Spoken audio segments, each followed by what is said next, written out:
Hey love bugs, welcome back to another Tarot Lover Reviews. Today we are taking a look at the Tarot of Oppositions.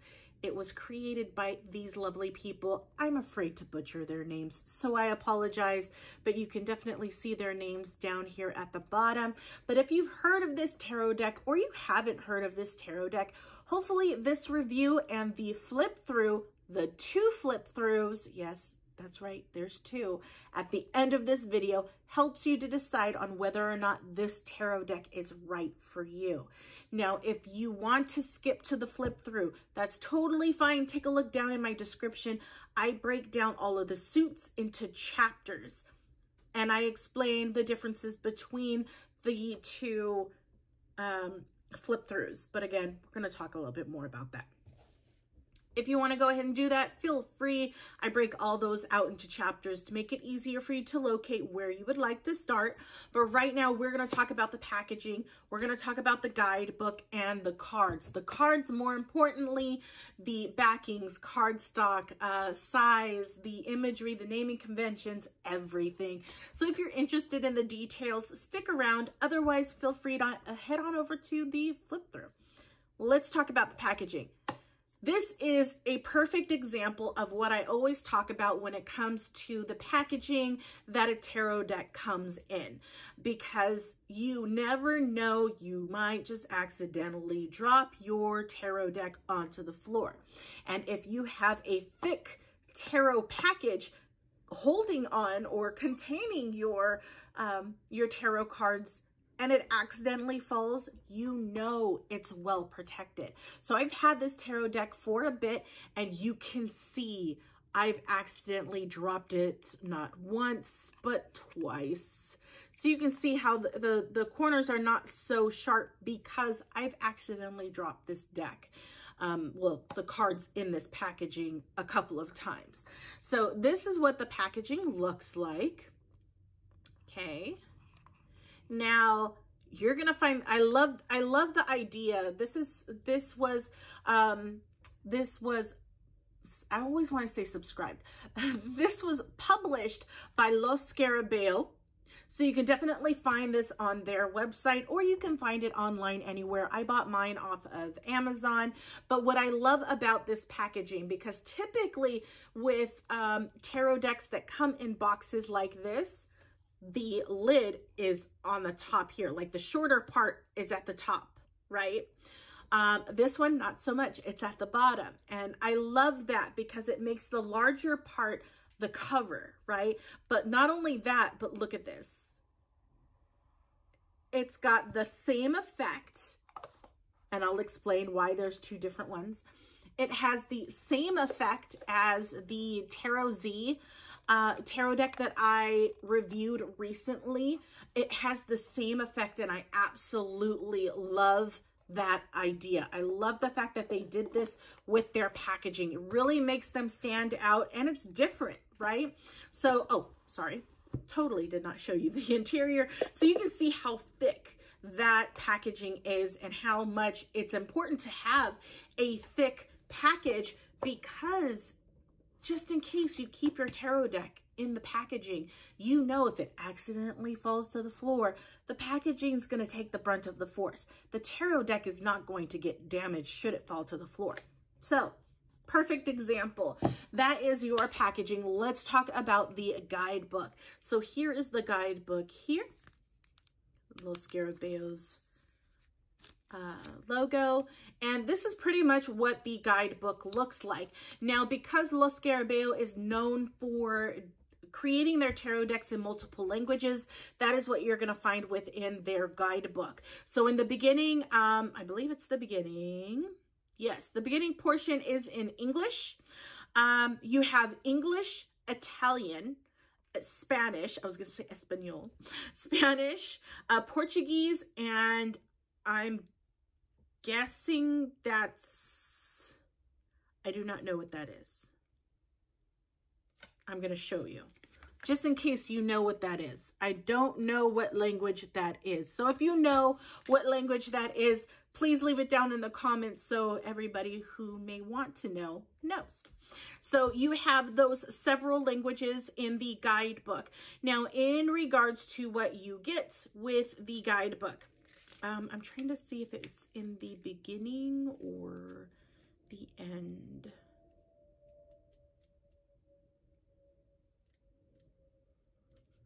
It's in the beginning. Okay. Yeah, here we go. All right. So you have, in this particular tarot deck, you do have a tarot spread. You do have a tarot spread in here, and it breaks down the positioning for each of the cards. So again, I'm always a sucker for a guidebook that has a tarot spread in it, because it just makes it easier for you to work with your tarot deck, to connect with your tarot deck, and all that good stuff.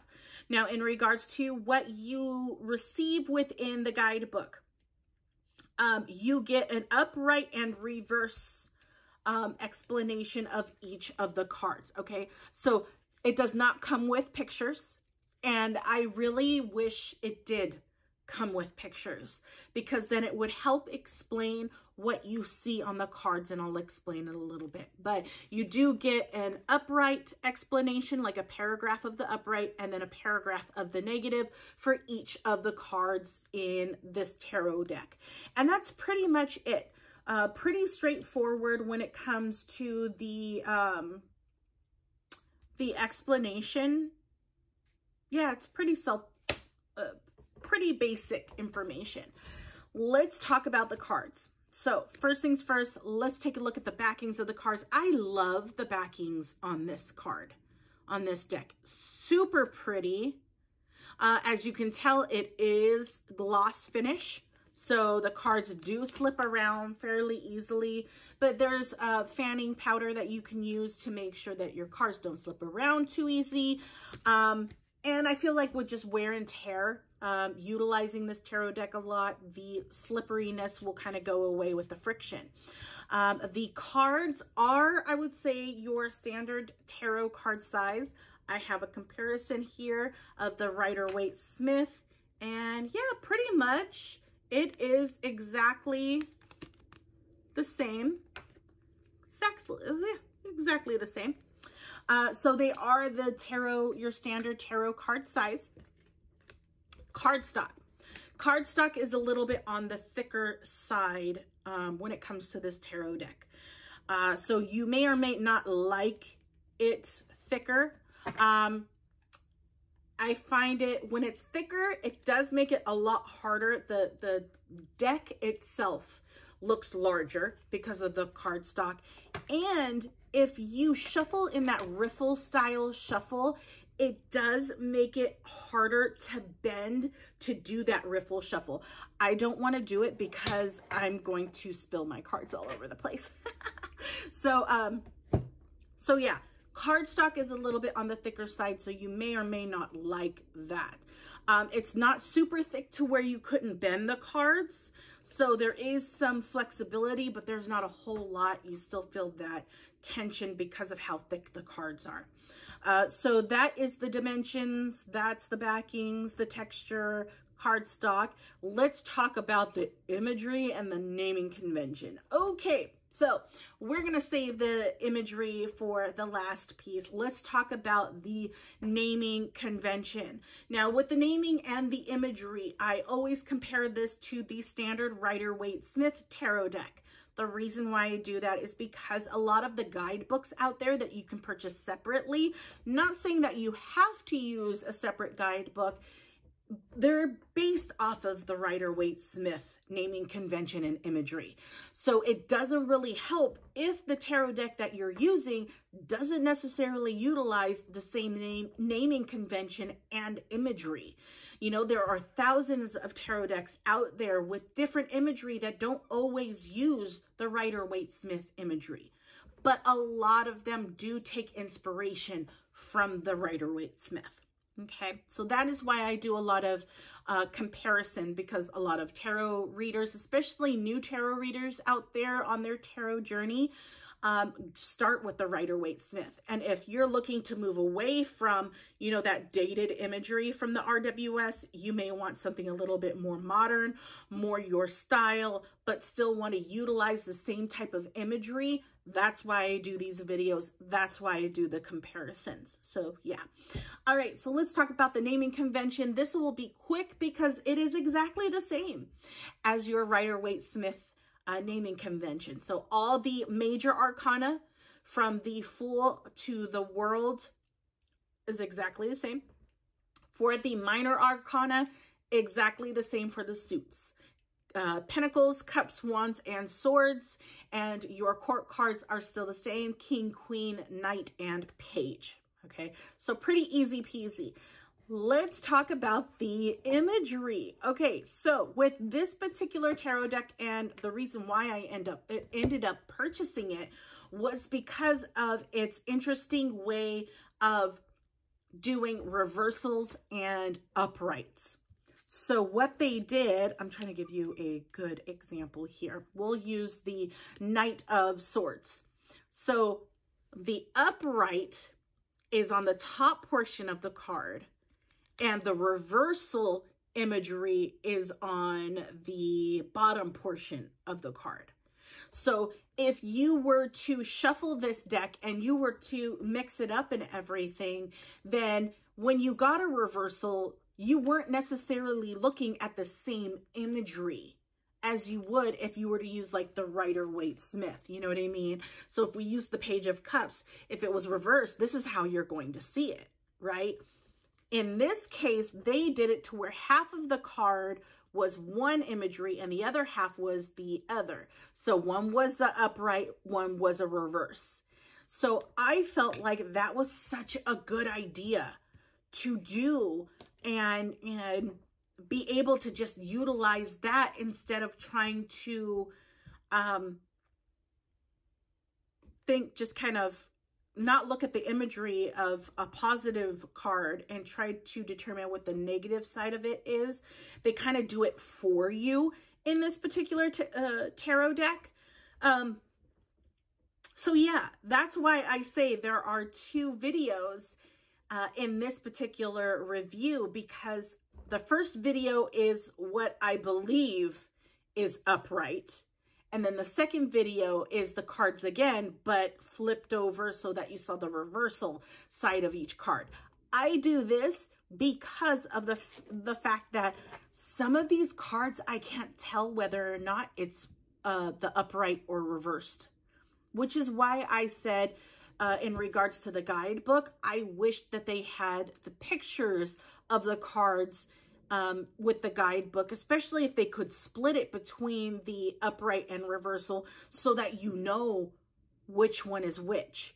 Because a lot with the negative cards, the cards that are, you know already, you know, some of the 5s, some of the 10s, you know that there are negative cards out there. Automatically, they're negative cards. And when you try to do something like this, it makes it a lot harder to determine which one is negative, which one is positive. Here's the 10 of Swords, for example, right? You can't tell which one exactly is negative. I think this one's the negative one and this one is the positive one, but still you can't tell, you know what I mean? So it does make it difficult with some of these cards to determine which one is upright and reversed. When it comes to the imagery, as far as comparing it to the Rider-Waite-Smith, some cards do fall under that Rider-Waite-Smith imagery. You definitely see that particular card. And then there's going to be times where you're not going to see any similarities to the Rider-Waite-Smith, only because of the way that they're trying to make the artwork look the same, but different at the same time. You know what I mean? Which is definitely difficult. I think this is probably a very difficult deck to have created because of the fact that you're trying to make two images line up with each other, but be different at the same time. You know what I mean? So kudos to the illustrator who created this, because that's a very difficult task to have them line up this way, but have two separate meanings. So kudos to them. But yeah, I think initially so that's the comparison with the imagery. Now this is kind of just my thoughts on this card, or on these cards.